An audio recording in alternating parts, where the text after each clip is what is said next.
సింపుల్గా పోహాను ఇంట్లోనే తయారు చేసుకుందాం. తయారీ విధానం చూసేద్దాం.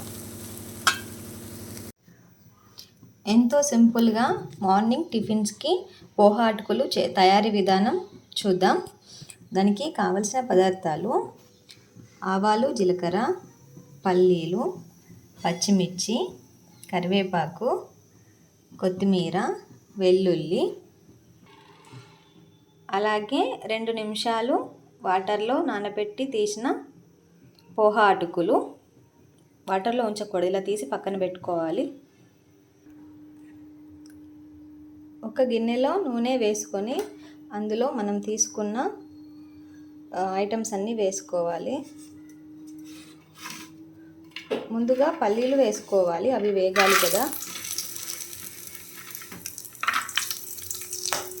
పల్లీలు వేసుకున్న తర్వాత ఆవాలు, జీలకర్ర వేసుకోవాలి.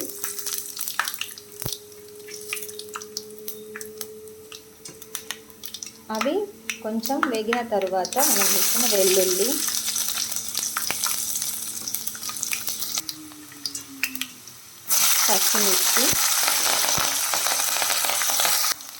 పచ్చిమిర్చి వేగిన తర్వాత కరివేపాకు,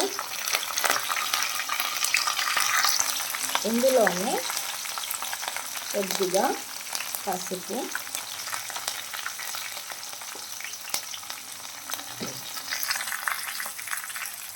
మన రుచికి తగినంత సాల్ట్,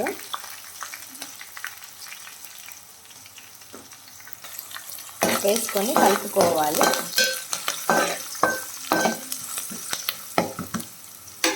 ఇందులో మనం ముందుగా నానబెట్టుకొని పక్కన పెట్టుకున్న అటుకులు తీసుకొని అందులో వేసుకోవాలి. ఇలా వేసుకున్న తర్వాత దీన్ని కలుపుకోవాలి. ఇలా అంతా కలిసేలా కలుపుకోవాలి. ఇందులోనే కొత్తిమీర వేసుకొని కలుపుకోవాలి. అంతే, మన మార్నింగ్ టిఫిన్కి పోహా టిఫిన్ రెడీ.